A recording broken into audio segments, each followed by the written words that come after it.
At 3 o'clock in the morning, far from African soil, a quiet panic spreads through Washington, D.C. Phones buzz in the Pentagon, advisors rush into the State Department, and analysts at the CIA stare at figures they can hardly believe. A continent they long thought of as dependent, controllable, and perpetually in need has just flipped the script overnight. And the tremor wasn't caused by Moscow or Beijing, it came from Doha, Qatar. Qatar has just unveiled a record-breaking $103 billion investment package across 6 African countries. For decades, Africa was forced to beg for IMF loans tied with painful conditions to export raw materials for pennies, while importing finished goods for dollars to live under the constant weight of foreign dictates. Suddenly, that order is breaking apart.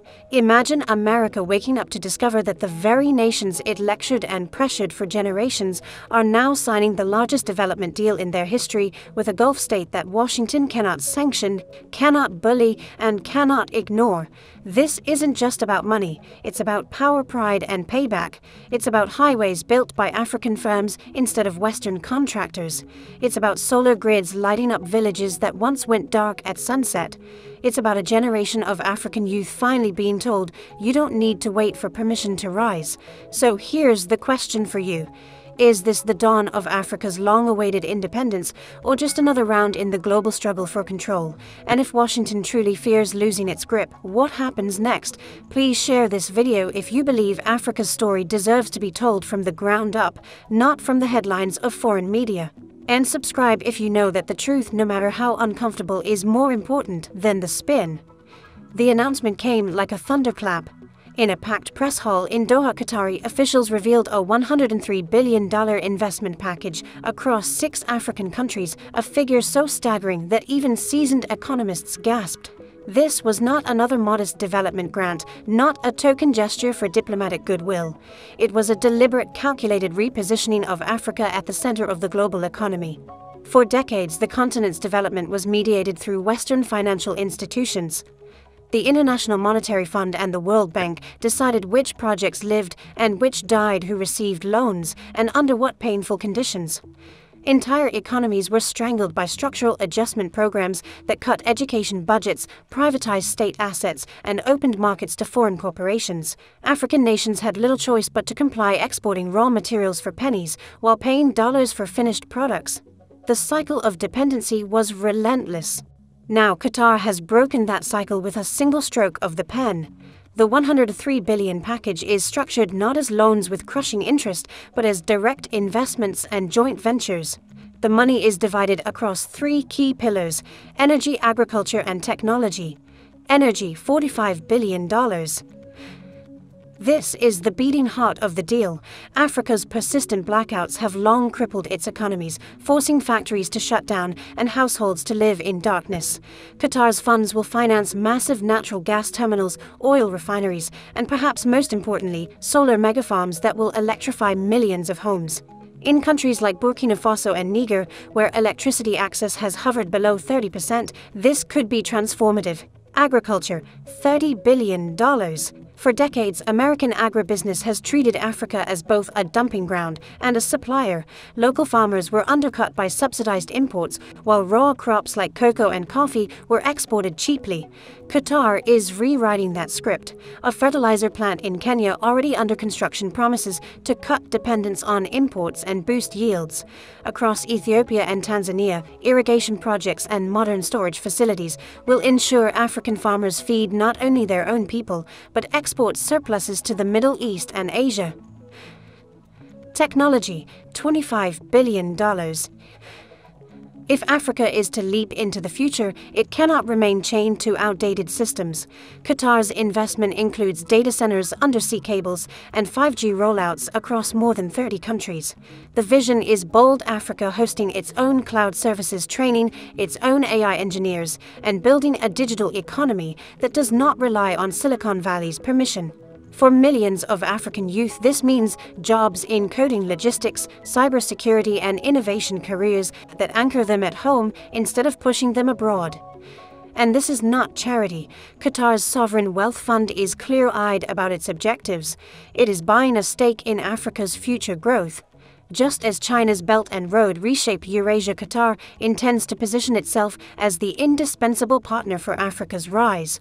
What makes this different from previous foreign involvement is the terms of engagement. There are no demands for privatization, no political lectures about democracy, no hidden clauses requiring African nations to surrender control of their resources. Instead, Qatari negotiators have asked one simple question: what do you need to win? On the ground, the results are already visible. In Burkina Faso, Qatari-backed firms are paving new highways linking rural areas to major trade corridors. In Senegal, cranes dominate the skyline at Dakar's port, which is being expanded into one of West Africa's largest logistics hubs. In Kenya, thousands of workers are employed in constructing a massive fertilizer plant that will secure the country's food independence. These are not photo-op projects destined to be abandoned. They are tangible, job-creating, revenue-generating transformations. For African leaders, the symbolism is as important as the money. For the first time in living memory, they can look at Washington and Brussels and say, we have options. When the IMF threatens to withhold loans, they can shrug. When Western diplomats push for compliance, they can politely decline. The presence of Qatari financing has given them leverage, a bargaining chip that cannot be underestimated. This then is the essence of the announcement: not just dollars flowing in, but power flowing back to Africa. It signals a shift from dependency to partnership, from extraction to cooperation. For ordinary Africans, it means the possibility of a stable paycheck, reliable electricity, and pride in seeing their countries treated as equals. For Washington, it means something far more troubling: the beginning of a world in which Africa no longer asks for permission. The real drama began not in Doha or Dakar, but in Washington, Paris, and Brussels. Within hours of Qatar's announcement, reports filtered into Western capitals. Africa, long considered a dependent player, had just signed the largest single development package in its modern history, and not with the West. In Washington, the shock was immediate. The National Security Council convened an emergency session. Intelligence briefings described panic inside the Pentagon, the State Department, and the CIA. Senior officials asked the same burning question: how did we let this happen? For decades, Africa had been managed through the familiar levers of loans, aid, and sanctions. Now suddenly those levers no longer worked. Oh, the symbolism cut especially deep. Here was Qatar, a Gulf nation with a population smaller than some African cities, writing checks larger than anything the US or Europe had ever offered. American corporations that once dictated Africa's terms found themselves sidelined. Lobbyists stormed Capitol Hill, warning lawmakers that billions in agricultural, pharmaceutical, and tech profits were at risk. France, too, was shaken. Paris has long clung to influence in West Africa through the CFA franc, a currency system that gave it enormous leverage. But now French officials worried aloud: if Qatari funds backed new independent monetary policies, the CFA could collapse, stripping France of its last colonial-era grip. For a government already reeling from military expulsions in Mali, Niger, and Burkina Faso, the thought was unbearable, and yet Washington and Paris found themselves paralyzed. They could not sanction Qatar. It supplies too much natural gas to global markets, especially to Europe. They could not bully African nations. Those countries now had fresh reserves and did not need IMF bailouts. Even military pressure seemed unthinkable. Africa's security partnerships with Turkey, Russia, and China were growing stronger by the day. This was the climax of the story. For the first time in modern history, Africa had maneuvered itself into a position where Western threats carried little weight. Every scenario discussed in Washington's panic rooms ended in the same conclusion: there was no easy way to claw back control. Meanwhile, in Beijing and Moscow, the mood was quietly celebratory. Chinese officials described Qatar's move as complementary to the Belt and Road Initiative. Russian analysts saw it as one more crack in America's dollar-dominated system. Delhi, too, welcomed the news, sensing opportunities for trade that bypassed Western gatekeepers. The balance of power was shifting visibly, and Qatar had accelerated it. On the African continent, the reaction was electric. In Ouagadougou, leaders pointed to new highways as proof that sovereignty could be built with bricks and asphalt, not speeches. In Nairobi, farmers cheered the construction of a fertilizer plant that promised independence from Western imports. In Dakar, young entrepreneurs flocked to newly funded incubators, buzzing with the idea that their innovations could now find backers without ever knocking on Silicon Valley's door. For African youth, the fastest-growing demographic on Earth, the emotional impact was profound. They had grown up under the shadow of austerity programs, watching their governments beg for loans, only to see resources flow out and debt pile up. Suddenly, the narrative shifted. Africa was no longer a charity case, but the world's hottest investment destination. Western media scrambled to respond. Headlines warned of debt traps, of Gulf influence spreading unchecked, of dangers in turning away from traditional partners. But on the streets of Lagos, Addis Ababa and Kinshasa, those warnings rang hollow. Ordinary Africans remembered who had kept them in poverty for generations and who was now offering a hand without conditions. The crescendo came when one African leader speaking anonymously to local press declared, "We are not kneeling anymore. We are standing tall." That simple phrase captured the spirit of the moment, a continent no longer content to be managed, but ready to negotiate as an equal. For Washington, this was the nightmare scenario, an Africa emboldened, no longer afraid of punishments, and openly defiant of Western dictates. For Africa, it was liberation. And for the rest of the world, it was a signal that the old game was over. If the announcement of Qatar's $103 billion package was the thunder, the real rain fell on the streets of Africa's cities and villages. For ordinary citizens, this deal was not a distant diplomatic maneuver. It was a sudden promise that daily life, long defined by shortages, outages, and frustration, might finally begin to change. In Ouagadougou, young men who once queued for hours hoping for day labor now watched bulldozers carving out new highways. Local firms, not foreign contractors, were hired to do the work, giving jobs directly to Burkinabe engineers and construction crews. In Nairobi, farmers lined up to apply for positions at a Qatari-backed fertilizer plant, whispering to each other about the possibility of finally cutting ties with overpriced Western imports. And in Dakar, women who had spent decades selling vegetables by candlelight began to imagine what reliable electricity could mean for their small businesses. These were not abstract changes. They were visible, tangible, and deeply human. Families saw opportunities for their children to study at newly funded universities or train in emerging tech incubators. Hospitals, once starved of resources under IMF austerity, began receiving equipment purchased with Qatari funds. For millions of Africans, the investment represented not just money but dignity, a validation that their futures mattered.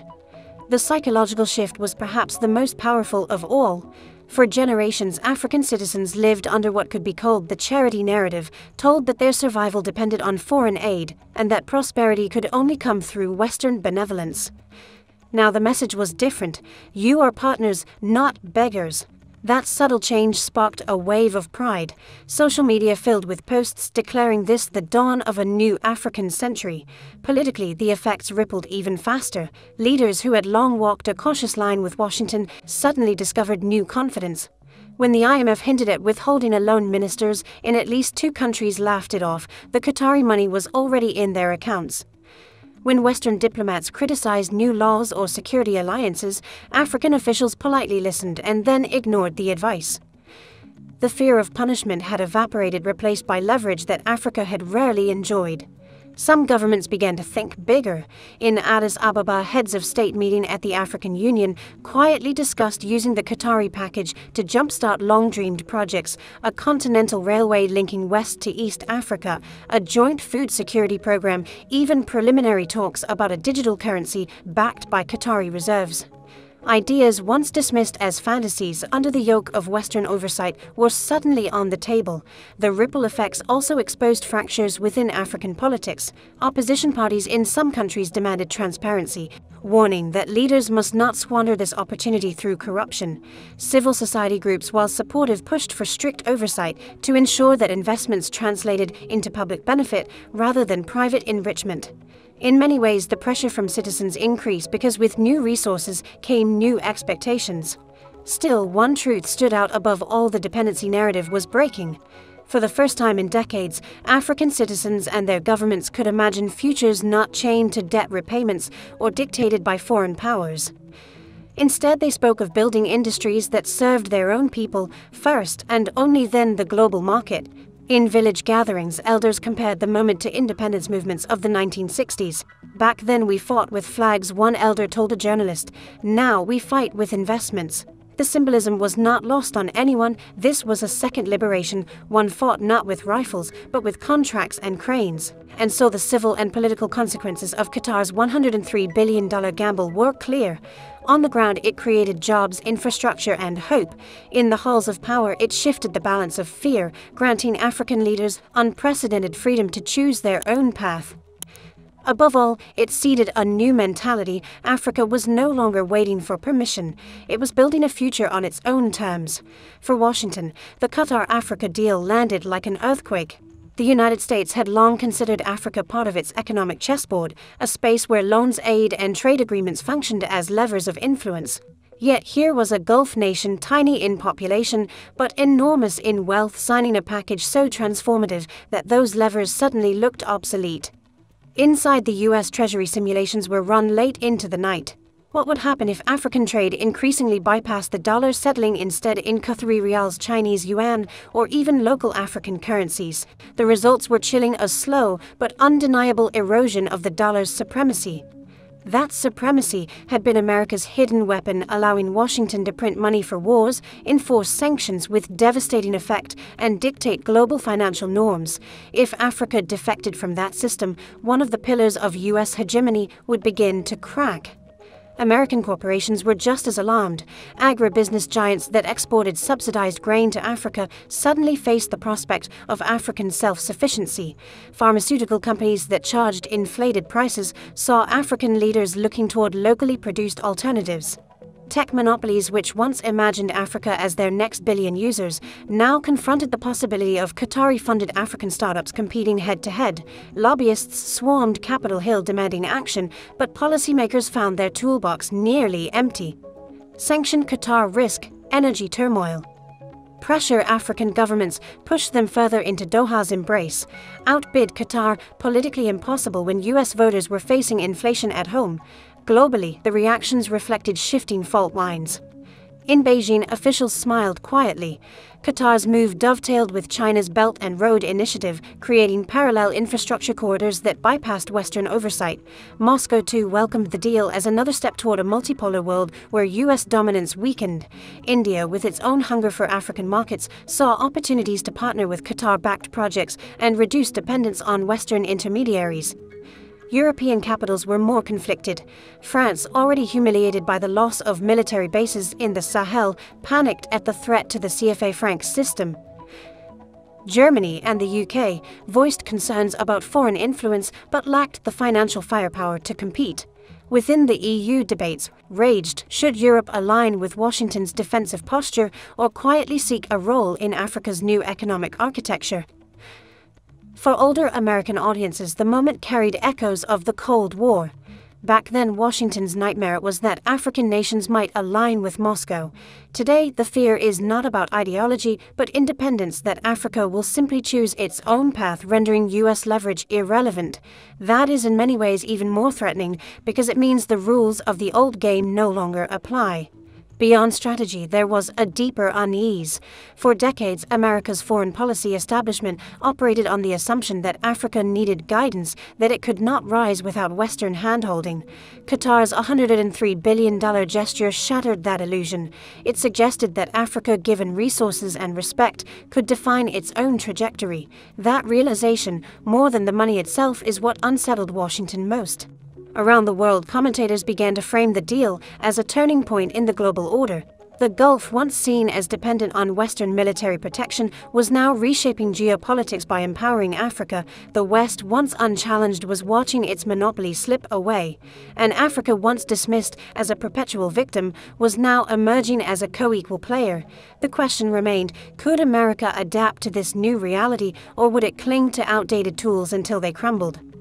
The echoes of Qatar's $103 billion gamble are still reverberating across the globe, but one truth is already undeniable: Africa has stepped into a new chapter.